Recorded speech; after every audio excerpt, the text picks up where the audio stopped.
Hi friends, ನಮಸ್ತೆ. Welcome to the channel ನಿಷ್ಕಲಾಸ್ ಪ್ರಪಂಚ. ಎಲ್ಲರೂ ಹೇಗಿದ್ದೀರಾ? ತುಂಬಾನೇ ಚೆನ್ನಾಗಿದ್ದೀರಾ ಅಂತ ಅನ್ಕೊಂಡಿದೀನಿ. ನಾನ್ ಕೂಡ ತುಂಬಾನೇ ಚೆನ್ನಾಗಿದ್ದೀನಿ.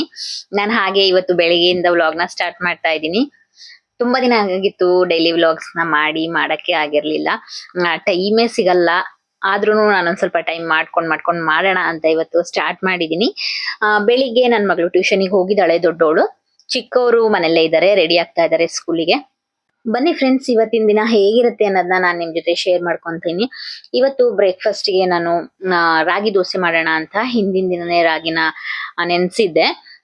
ನಮ್ಮನೆಯವರಿಗೆ ಅಕ್ಕಿಯಿಂದ ದೋಸೆ ಮಾಡಿದ್ರೆ ಇಷ್ಟ ಆಗಲ್ಲ ಅಷ್ಟೊಂದು. ಗೋಧಿ ದೋಸೆ ಆದ್ರೆ ತುಂಬಾನೇ ಇಷ್ಟ ಪಡ್ತಾರೆ. ತುಂಬಾ ದಿನ ಆಗಿತ್ತು ಗೋಧಿ ದೋಸೆ ಮಾಡಿ, ಯಾಕಂದ್ರೆ ರಾಗಿ ಎಲ್ಲ ಬಿಡ್ಸ್ಕೊಂಡ್ ಬಂದಿರ್ಲಿಲ್ಲ, ಮತ್ತೆ ಜರಡಿ ಒಂದ್ರಾಡದೆಲ್ಲ ಮಾಡ್ಸ್ಕೊಂಡ್ ಬಂದಿರ್ಲಿಲ್ಲ. ರಾಗಿ ಹಿಟ್ಟು ಕೂಡ ಖಾಲಿ ಆಗಿತ್ತು. ಆದ್ರೆ ನಾನು ರಾಗಿ ದೋಸೆ ಮಾಡೋದು ಹೇಗೆ ಅಂತ ಅಂದ್ರೆ, ರಾಗಿನೇ ನೆನೆ ಹಾಕ್ಬಿಟ್ಟು ಮಾಮೂಲಿ ಅಕ್ಕಿ ದೋಸೆನ ಯಾವ ತರ ಮಾಡ್ತೀವಿ ಅದೇ ತರ ಎಲ್ಲ ಹಾಕ್ಬಿಟ್ಟು ಮಾಡ್ತೀನಿ. ತುಂಬಾನೇ ಟೇಸ್ಟಿ ಆಗಿರುತ್ತೆ, ತುಂಬಾನೇ ಚೆನ್ನಾಗಿ ಬರುತ್ತೆ. ನೋಡ್ತಾ ಇರ್ಬೋದು ಎಷ್ಟು ಚೆನ್ನಾಗಿ ಉಬ್ಬಿ ಬಂದಿದೆ ಹಿಟ್ಟು ಅಂತ. ಅದ್ರ ಜೊತೆಗೆ ಕಡಲೆ ಬೀಜ ಚಟ್ನಿ ಇಷ್ಟಪಡ್ತಾಳೆ ನನ್ನ ದೊಡ್ಡ ಮಗಳು. ಅದಕ್ಕೆ ಅದೇ ಮಾಡೋಣ, ಮತ್ತೆ ಹೆಲ್ದಿ ಆಗಿರುತ್ತೆ ಅಂದ್ಬಿಟ್ಟು ನಾನು ಕಡಲೆ ಬೀಜನ ಹುರ್ಕೊಂತಾ ಇದ್ದೀನಿ. ಹುರ್ಕೊಂಡು ಸಿಪ್ಪೆ ತೆಗ್ದು ಇಟ್ಕೊಬೇಕು. ಮಾಮೂಲಿ ಒಂದ್ ಸ್ವಲ್ಪ ತೆಂಗಿನಕಾಯಿ, ಒಂದ್ ಸ್ವಲ್ಪ ಜೀರಿಗೆ, ಹುಣಸೆ ಹಣ್ಣು, ಮತ್ತೆ ಸ್ವಲ್ಪ ಕಾಯಿ ತುರಿ, ಉಪ್ಪು, ಸ್ವಲ್ಪ ಕೊತ್ತಂಬರಿ ಸೊಪ್ಪು ಹಾಕೊಂಡು ಇದು ಕಡಲೆ ಬೀಜ ಹಾಕೊಂಡು ರುಬ್ಕೊಂಡ್ರೆ ಆಯ್ತು. ಇದು ರೆಡಿ ಆಗುತ್ತೆ. ಚಟ್ನಿ ಕೂಡ ರೆಡಿ ಆಗುತ್ತೆ. ಯಾಕಂದ್ರೆ ಮಕ್ಳಿಗೆ ಫ್ರೆಶ್ ಆಗಿ ಚಟ್ನಿ ಇರ್ಬೇಕು ಅಂದ್ಬಿಟ್ಟು ನಾನು ಬಾಕ್ಸಿಗೆಲ್ಲ ಸ್ವಲ್ಪ ಗಟ್ಟಿಯಾಗಿರ್ಲಿ, ಇದೇ ಗಟ್ಟಿಯಾಗಿರುತ್ತಲ್ಲ, ತೆಳ್ಳಗಿದ್ರೆ ಬಾಕ್ಸ್ ಎಲ್ಲ ಲೀಕ್ ಆಗುತ್ತೆ, ಅದ್ ಬೇರೆ. ಅದಕ್ಕೋಸ್ಕರ ನಾನು ಈ ತರನೇ ಮಾಡ್ಕೊಂತೀನಿ. ಮತ್ತೆ ಇನ್ನೊಂದ್ ಬಾಕ್ಸಿಗೆ ನಾನು ಇನ್ನೊಂದ್ ಸ್ನಾಕ್ಸ್ ಬಾಕ್ಸ್ ಕೊಟ್ಟು ಕಳಿಸ್ಬೇಕಲ್ಲ, ಅದಕ್ಕೆ ಪೊಮೊಗ್ರಾನೇಟ್ ನ ರೆಡಿ ಮಾಡ್ಕೊಂಡು ಎಲ್ಲ ಬಿಡಿಸಿ ಇಟ್ಕೊಂಡಿದ್ದೆ. ಅದನ್ನ ಕೂಡ ವಾಶ್ ಮಾಡಿ ಹಾಕೊಂಡು ರೆಡಿ ಮಾಡ್ಕೊಂಡು ಇಟ್ಕೊಂತಾ ಇದ್ದೀನಿ. ಇಬ್ರಿಗೆ ಪೊಮೊಗ್ರಾನೇಟ್ ಹಾಕಿದ್ದೆ. ನನ್ನ ದೊಡ್ಡ ಮಗಳಿಗೆ ಬನಾನಾ ಹಾಕಿದ್ದೆ. ಅವಳು ಪೊಮೊಗ್ರಾನೇಟ್ ಅಷ್ಟೊಂದು ಇಷ್ಟ ಪಡಲ್ಲ. ಮತ್ತೆ ಬಾಕ್ಸ್ ನ ವಾಪಸ್ ತಗೊಂಡ್ಬಂದ್ಬಿಟ್ಟಿರ್ತಾಳೆ ತಿಂದನೆ. ಬನಾನಾ ಆದ್ರೆ ಅದನ್ನಾರು ಖಾಲಿ ಮಾಡ್ಕೊಂಡ್ ಬರ್ಲಿ ಅಂತ ಅದನ್ನ ಹಾಕಿದೀನಿ. 3 ಜನಕ್ಕೂ ಸ್ನಾಕ್ಸ್ ಬಾಕ್ಸ್ ಮತ್ತೆ ಲಂಚ್ ಬಾಕ್ಸ್ ಎಲ್ಲ ಪ್ರಿಪೇರ್ ಮಾಡೋ ಅಷ್ಟರಲ್ಲಿ ತುಂಬಾನೇ ಬೆಳಗಿಂದು ಫುಲ್ ಡೇ ನಾನು ನಿಂತ್ಕೊಂಡು ಕೆಲಸ ಮಾಡಿ ಸುಸ್ತೆ ಆಗ್ಬಿಟ್ಟಿರ್ತೇನೆ. ಬೆಳಿಗ್ಗೆ ಟೈಮು ಅಷ್ಟೊಂದು ಪಟಪಟ ಅಂತ ಎಲ್ಲ ಮಾಡ್ತಿರ್ಬೇಕಾಗತ್ತೆ. ನಮ್ಮ ಮನೆಯವ್ರು ಕೂಡ ಆ ಟೈಮಲ್ಲಿ ಇರಲ್ಲ ಹೆಲ್ಪ್ ಮಾಡಕ್ಕೆ, ಅವ್ರು ಕೂಡ ವಾಕಿಂಗ್ ಹೋಗಿರ್ತಾರೆ. ಅದಕ್ಕೋಸ್ಕರ ಆ ಟೈಮ್ ಫುಲ್ ನಾನು ಬ್ಯುಸಿ ಇರ್ತೀನಿ. ನೋಡ್ತಾ ಇರ್ಬೋದು ದೋಸೆ ಎಷ್ಟು ಚೆನ್ನಾಗಿ ಬರ್ತಿದೆ ಅಂತ. ಮತ್ತೆ ಇನ್ನೊಂದ್ ವಿಷಯ ನಾನು ನಿಮ್ ಜೊತೆ ಶೇರ್ ಮಾಡ್ಬೇಕು ಅಂತ ಅನ್ಕೊಂಡೆ. ಏನಂತ ಅಂದ್ರೆ, ಕಿಚನ್ ನಮ್ದು ಅಷ್ಟೊಂದು ನೀಟ್ ಆಗಿಲ್ಲ, ಇಗ್ನೋರ್ ಮಾಡಿ. ಯಾಕಂದ್ರೆ ಇದು ಕ್ವಾರ್ಟರ್ಸ್ ಆಗಿರೋದ್ರಿಂದ ನನ್ಗೆ ಎಷ್ಟಾಗುತ್ತೆ ಅಷ್ಟು ನೀಟಾಗಿ ಇಟ್ಕೊಳಕ್ಕೆ ಟ್ರೈ ಮಾಡ್ತೀನಿ. ಆದ್ರೂ ಕೂಡ ಸಿಂಕ್ ಹತ್ರ ಎಲ್ಲ ಅಷ್ಟೊಂದು ಬ್ಲಾಕ್ ಕಲರ್ ಹಾಗೇನೆ ಇರುತ್ತೆ. ಉಜ್ಜಿ ಎಷ್ಟೇ ಕ್ಲೀನ್ ಮಾಡಿದ್ರು ಹಾಗೇನೆ ಅದು. ನಾವು ವರ್ಷ ಹಬ್ಬ ಟೈಮಲ್ಲೆಲ್ಲ ಯಾವ್ದು ವರಮಹಾಲಕ್ಷ್ಮಿ ಟೈಮಲ್ಲಿ ಸ್ವಲ್ಪ ಪೇಂಟ್ ಎಲ್ಲ ಮಾಡ್ಕೊಳ್ಳಿಕ್ಕೆ ಟ್ರೈ ಮಾಡ್ತೀವಿ. ಈ ಸರಿ ಪೇಂಟು ಮಾಡಕ್ ಆಗ್ಲಿಲ್ಲ ಪಾಪು, ಯಾಕಂದ್ರೆ ಒಂದ್ ಇನ್ಸಿಡೆಂಟ್ ಆಗಿತ್ತಲ್ವಾ, ಅದಕ್ಕೋಸ್ಕರ ಮಾಡಕ್ ಆಗ್ಲಿಲ್ಲ. ಅದಕ್ಕೆ ಇನ್ನ ಒಂದ್ ಸ್ವಲ್ಪ ಗಲೀಜ್ ಹಾಗೆ ಕಾಣುತ್ತೆ. ಕ್ವಾರ್ಟರ್ಸ್ ಆಗಿರೋದ್ರಿಂದ, ಮತ್ತೆ ಹಳೇ ಬಿಲ್ಡಿಂಗು, ಇದೇ ಫಸ್ಟ್ ಬಿಲ್ಡಿಂಗ್ ಅಂತೆ ಇಲ್ಲಿ ಕಟ್ಟಿದಾಗ ಪೊಲೀಸ್ ಕ್ವಾರ್ಟರ್ಸ್, ಅದಕ್ಕೋಸ್ಕರ ಹಳೇ ಬಿಲ್ಡಿಂಗ್ ಆಗಿರೋದ್ರಿಂದ ಹಾಗಿದೆ ಅಷ್ಟೇ. ಇಲ್ಲ ಅಂದ್ರೆ ನೀವು ನೋಡ್ತಾ ಇರ್ಬೋದು ಹಾಲು ಕಿಚನ್ ಒಂದ್ಬಿಟ್ರೆ ಎಲ್ಲ ಇನ್ ನೀಟಾಗೆ ಇರುತ್ತೆ. ಅಷ್ಟೊಂದು ಎಷ್ಟೇ ಟ್ರೈ ಮಾಡಿದ್ರು ಸ್ವಲ್ಪ ಸಿಂಕ್ ಹತ್ರ ಎಲ್ಲ ಬ್ಲಾಕ್ ಹಾಗೆ ಇರುತ್ತೆ. ಅದೊಂದು ಇಗ್ನೋರ್ ಮಾಡಿ. ಅದಾದ್ಮೇಲೆ ಮಕ್ಕಳು ಕೂಡ ಬಂದ್ರು. ಅವ್ರಿಗೆ ಕೂಡ ಬ್ರೇಕ್ಫಾಸ್ಟ್ ಎಲ್ಲ ಕೊಟ್ಬಿಟ್ಟು ಸ್ಕೂಲಿಗೆ ಕಳಿಸ್ಕೊಟ್ಟೆ. ಅದಾದ್ಮೇಲೆ ಪಾಪು ಒಂದ್ ಸ್ವಲ್ಪ ನೀರೆಲ್ಲ ಚೆಲ್ಬಿಟ್ಟು ಒದ್ದೆ ಎಲ್ಲ ಆಗ್ಬಿಟ್ಟಿತ್ತು. ಸೊ ಅದಕ್ಕೆ ಸೋಫಾ ಕವರ್ ಎಲ್ಲ ಚೇಂಜ್ ಮಾಡ್ಕೊಂತಾ ಇದೀನಿ. ಈ ಸೋಫಾಗೆ ಕವರ್ ಹಾಕೋ ಹಾಗಿಲ್ಲ, ಹಾಗೇನೆ ಯೂಸ್ ಮಾಡ್ಬೇಕು, ಚೆನ್ನಾಗಿರುತ್ತೆ. ಆದ್ರೆ ನಮ್ಮ ಮನೆ ಮಕ್ಳು ಜಾಸ್ತಿ ಆಗಿರೋದ್ರಿಂದ, ಮತ್ತೆ ಮೇಲೆ ಕುತ್ಕೊಂಡೆಲ್ಲ ತಿಂತಾರೆ ಮಕ್ಳು ತಿಂಡಿ ಎಲ್ಲ, ಕೆಳಗಡೆ ಕುತ್ಕೊಳ್ಳಿ ಅಂದ್ರು ಕುತ್ಕೊಳ್ಳಲ್ಲ. ಅದಕ್ಕೋಸ್ಕರ ನಾನು ಸೋಫಾಗೆ ಕವರ್ ಎಲ್ಲ ಹಾಕೊಂತೀನಿ. ಅದಾದ್ಮೇಲೆ ನಮ್ಮ ಮನೆಯವ್ರಿಗೆ ಕೂಡ ದೋಸೆನ ಹಾಕೊಟ್ಟೆ. ಒಂದ್ ಸ್ವಲ್ಪ ದೋಸೆ ಎಲ್ಲ ಹಾಕಿ ಕೊಟ್ರೆ ಅವ್ರು ಕೂಡ ಬ್ರೇಕ್ಫಾಸ್ಟ್ ಮುಗಿಸ್ಕೊಂಡು ಡ್ಯೂಟಿಗೆ ಹೋಗ್ತಾರೆ. ಮಕ್ಳನ್ನ ಬಿಟ್ ಬರೋದ್ರಿಂದ ಇನ್ನ ಯೂನಿಫಾರ್ಮ್ ಹಾಕೊಂಡ್ ಬಂದಿರ್ಲಿಲ್ಲ, ಮಕ್ಳನ್ನೆಲ್ಲ ಬಿಟ್ ಬಂದ್ರು. ಬ್ರೇಕ್ಫಾಸ್ಟ್ ಮಾಡ್ಕೊಂತೀನಿ, ಆಮೇಲೆ ರೆಡಿ ಆಗ್ತೀನಿ ಅಂತ ಅವ್ರಿಗೆ ಕೂಡ ದೋಸೆ ಎಲ್ಲ ಹಾಕೊಟ್ಬಿಟ್ಟು ನಾನು ಸ್ವಲ್ಪ ಸ್ಕಿನ್ ಕೇರ್ ಮಾಡ್ಕೊಳ್ಳೋಣ ಅನ್ಕೊಂಡೆ. ಇವಾಗಂತೂ ಏನಕ್ಕೂ ಗೊತ್ತಿಲ್ಲ, ಫುಲ್ಲು ಸ್ಕಿನ್ ಎಲ್ಲ ಸ್ವಲ್ಪ ಹಾಳಾಗಿದೆ. ಅದಕ್ಕೋಸ್ಕರ ವಾರಕ್ಕೊಂದ್ 2 ಸರಿ ಮಾಡ್ಕೊಳ್ಳೋಣ ಅಂತ ಅನ್ಕೊಂತೀನಿ. ಟೈಮ್ ಇದ್ದಾಗೆಲ್ಲ ನನ್ಗೂ ಸ್ವಲ್ಪ ಟೈಮ್ ಕೊಟ್ಕೊಬೇಕು ಅಂತ ಅನ್ಕೊಂಡು ನಾನು ಟ್ರೈ ಮಾಡ್ಕೊಂತಾ ಇದ್ದೀನಿ. ಕ್ಯಾಂಟೀನ್ ಅಲ್ಲಿ ಒಂದ್ಸರಿ ಹೋದಾಗ ಇವತ್ತು ಒಂದು ಸ್ಕ್ರಬ್ ತಗೊಂಬಂದಿದ್ದೆ ವಾಲ್ನಟ್ದು. ಅದನ್ನ ಯೂಸ್ ಮಾಡೋಣ ಇವತ್ತು ಅಂದ್ಬಿಟ್ಟು ಅದನ್ನ ಯೂಸ್ ಮಾಡ್ಕೊಂತಾ ಇದ್ದೀನಿ. ಇದು ಸ್ಕ್ರಬ್ ಆಗಿರೋದ್ರಿಂದ ಫುಲ್ ಮುಖಕ್ಕೆಲ್ಲ ಅಪ್ಲೈ ಮಾಡ್ಬಿಟ್ಟು ನಾನು ಮಸಾಜ್ ಮಾಡ್ಕೊಂತೀನಿ. ಒಂದ್ 5 ರಿಂದ 10 ನಿಮಿಷ ಮಸಾಜ್ ಮಾಡ್ಕೊಂಡು, ನಿಮ್ಗೆ ಎಷ್ಟು ಟೈಮ್ ಆಗುತ್ತೆ ಟೈಮ್ ಕೊಟ್ಕೊಂಡ್ ಮಾಡ್ಕೊಬೇಕಾಗತ್ತೆ ಒಂದ್ ಸ್ವಲ್ಪ. ಯಾಕಂದ್ರೆ ನಮಗೂ ಕೂಡ, ನಾವು ಕೂಡ ನಮ್ಮ ಹೆಲ್ತ್ ಬಗ್ಗೆ ಒಂದ್ ಸ್ವಲ್ಪ ಕೇರ್ ತಗೊಬೇಕು. ಸ್ಕಿನ್ ಕೇರ್, ಹೇರ್ ಕೇರ್ ಎಲ್ಲ ಮಾಡ್ಕೊಬೇಕು. ಇದು ಸ್ವಲ್ಪ ಹಾಕದ್ಮೇಲೆ ಒಂದ್ ಸ್ವಲ್ಪ ಗಟ್ಟಿ ಆಗುತ್ತೆ ಅಂತ ನಾನು ಒಂದ್ ಹನಿನ ನೀರ್ನ ಹಾಕೊಂಡು ನಾನು ಈ ತರ ಮಸಾಜ್ ಮಾಡ್ಕೊಂತಾ ಇದ್ದೀನಿ. ಮನೇಲೆ ಮಾಡ್ಕೊಳ್ಳೋದ್ರಿಂದ ಬೆಸ್ಟ್ ಆಗಿರುತ್ತೆ. ಹೊರಗಡೆ ಹೋಗಿ ಮಾಡಿಸ್ಕೊಳ್ಳೋದು ಕೆಮಿಕಲ್ಲು ಅದು ಇದು ಅನ್ನೋದಕ್ಕಿಂತ ಇದು ವಾಲ್ನಟ್ ಸ್ಕ್ರಬ್ ಹಾಕಿರೋದ್ರಿಂದ ಆರಾಮಾಗಿ ಮನೇಲೆ ಮಾಡ್ಕೊಬಹುದು. ನಾನು ಒಂದ್ 5ರಿಂದ 10 ನಿಮಿಷ ಈ ತರ ಮಸಾಜ್ ಮಾಡ್ಕೊಂಡು ಅದನ್ನ ಹಾಗೆ ಬಿಡ್ತೀನಿ. ಅದು ಫುಲ್ ಡ್ರೈ ಆಗತ್ತೆ. ಡ್ರೈ ಆದ್ಮೇಲೆ ನಾವು ವಾಶ್ ಮಾಡ್ಕೊಬಹುದು. ನಿಜವಾಗ್ಲೂ ಮುಖದಲ್ಲಿ ಇರುವಂತಹ ಈಗ ವೈಟ್ ಹೆಡ್ಸ್ ಬ್ಲಾಕ್ ಹೆಡ್ಸ್ ಎಲ್ಲ ಇರುತ್ತಲ್ಲ ಅದೆಲ್ಲ ರಿಮೂವ್ ಆಗಿರುತ್ತೆ. ಮತ್ತೆ ಸ್ಕಿನ್ ನೈಸ್ ಆಗಿ ಅನ್ಸುತ್ತೆ ಈ ತರ ಎಲ್ಲ ಟಚ್ ಮಾಡ್ಕೊಂಡ್ರೆ ಫುಲ್ಲು ಗ್ಲೋ ಬರುತ್ತೆ. ಮಾಡ್ಕೊಬಹುದು ಒಂದೊಂದ್ಸರಿ ಯಾವಾಗ ಆದ್ರೂನು. ಮತ್ತೆ ಫಂಕ್ಷನ್ಸ್ ಎಲ್ಲ ಇದ್ದಾಗ ನಾನು ಇನ್ನೊಂದು ಹೋಮ್ ರೆಮಿಡಿ ಇದೆ ನನ್ನ ಹತ್ರ, ಅದನ್ನ ನಾನು ಹೇಳ್ಕೊಡ್ತೀನಿ. ಯಾವ್ದಾದ್ರು ಫಂಕ್ಷನ್ಸ್ ಇದ್ದಾಗ ನಿಮಗೆ ಹೊರಗಡೆ ಹೋಗಿ ಫೇಶಿಯಲ್ ಎಲ್ಲ ಮಾಡ್ಕೋಬೇಕು ಅನ್ಸ್ದಾಗ, ಹೊರಗಡೆ ಎಲ್ಲ ಮಾಡ್ಕೋಬೇಕು ಆದ್ರೆ ಟೈಮ್ ಇಲ್ಲ, ಮನೇಲೆ ನಾವೇನಾದ್ರೂ ಮಾಡ್ಕೊಳ್ಳೋಣ ಅನ್ಸ್ದಾಗ ಅದನ್ನ ಮಾಡ್ಕೊಂಡು ಮೇಕಪ್ ಮಾಡ್ಕೊಂಡ್ರಂತೂ ತುಂಬಾನೇ ಚೆನ್ನಾಗಿರುತ್ತೆ. ನಾನು ನೆಕ್ಸ್ಟ್ ವಿಡಿಯೋದಲ್ಲಿ ಅದನ್ನ ಕೂಡ ಶೇರ್ ಮಾಡ್ತೀನಿ. ಇವಾಗ ನೋಡ್ತಾ ಇರ್ಬೋದು ಡ್ರೈ ಆಗಿತ್ತು. ಡ್ರೈ ಆದ್ಮೇಲೆ ನಾನು ಫೇಸ್ ವಾಶ್ ಎಲ್ಲ ಮಾಡ್ಕೊಂಡ್ ಬಂದಿದ್ದೀನಿ. ಸ್ಕಿನ್ ಎಲ್ಲ ಕ್ಲಿಯರ್ ಆಗಿ ಎಷ್ಟು ಚೆನ್ನಾಗಿ ಕಾಣಿಸ್ತಾ ಇದೆ. ಆದ್ರೆ ನನಗೆ ನನ್ನ ಸ್ಕಿನ್ ಅಷ್ಟು ಚೆನ್ನಾಗಿಲ್ಲ ಫ್ರೆಂಡ್ಸ್. ಹೇಳ್ಬೇಕಂದ್ರೆ ಒಬ್ಬೊಬ್ರು ಸ್ಕಿನ್ ಎಷ್ಟು ಚೆನ್ನಾಗಿರುತ್ತಲ್ವಾ, ನೋಡಿದ್ರೇನೆ ಖುಷಿ ಆಗುತ್ತೆ. ನಂದು ಅಷ್ಟೊಂದು ಚೆನ್ನಾಗಿಲ್ಲ, ಒಂಥರ ಡ್ರೈ ಡ್ರೈ ಆಗುತ್ತೆ.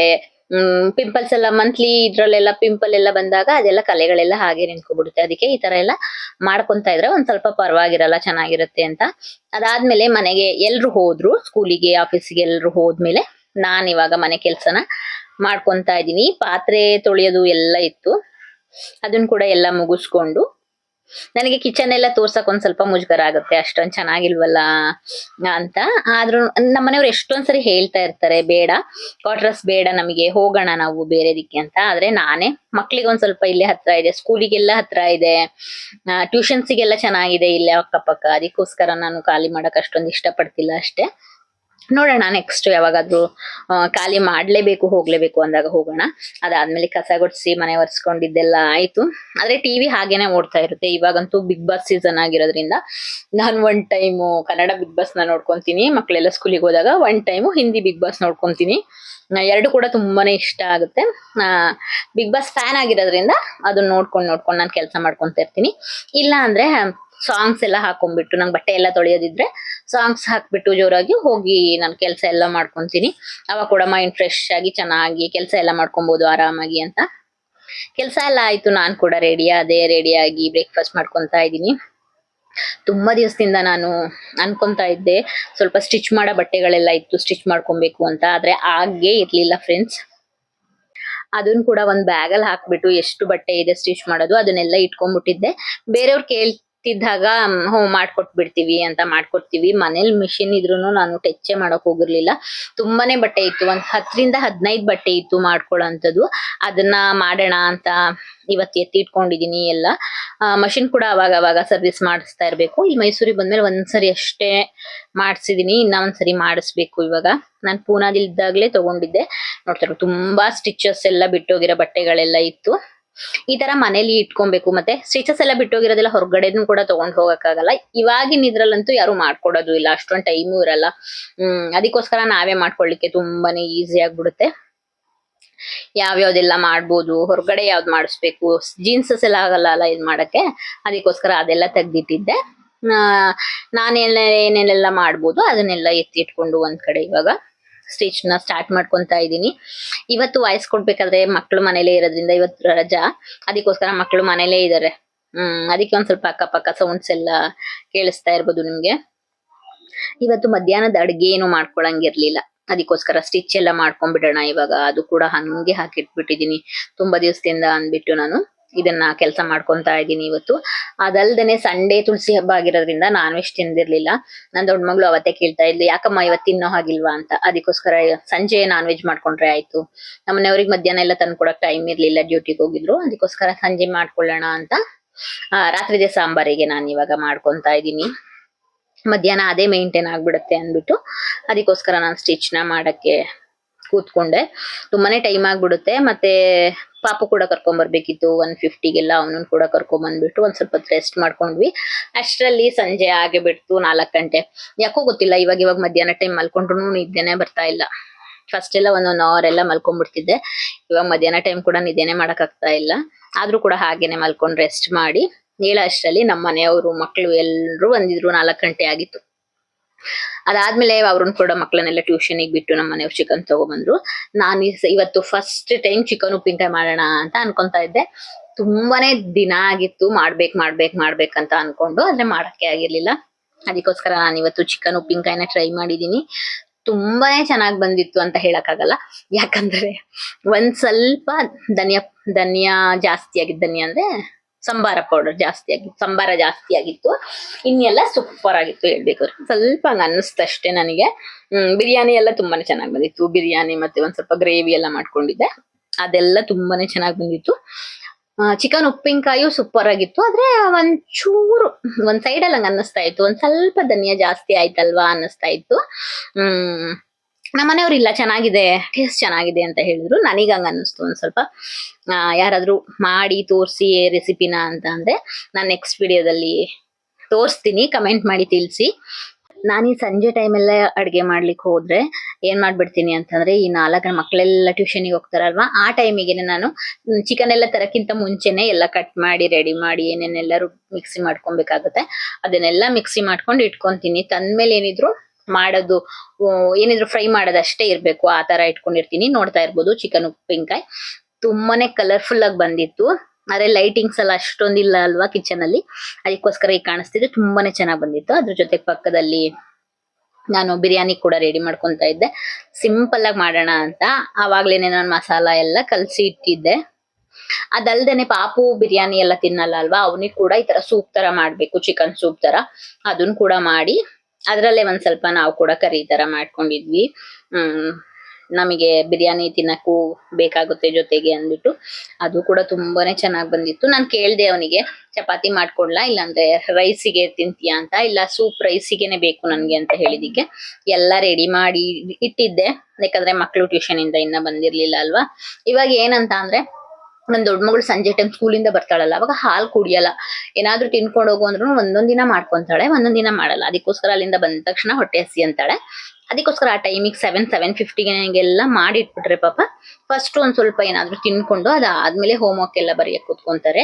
ಅದಕ್ಕೋಸ್ಕರ ನಾನು ಫಸ್ಟೇ ಪ್ರಿಪೇರ್ ಮಾಡಿ ಇಟ್ಕೊಂಡಿರ್ತೀನಿ. ಬಿರಿಯಾನಿ ಎಲ್ಲ ತುಂಬಾನೇ ಚೆನ್ನಾಗಿ ಬಂದಿತ್ತು.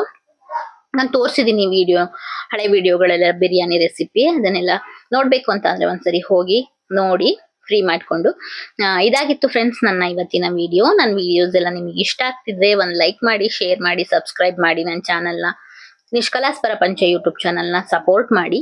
ನೆಕ್ಸ್ಟ್ ವಿಡಿಯೋದಲ್ಲಿ ಸಿಗ್ತೀನಿ. Thank you so much. Thanks for watching. Bye bye.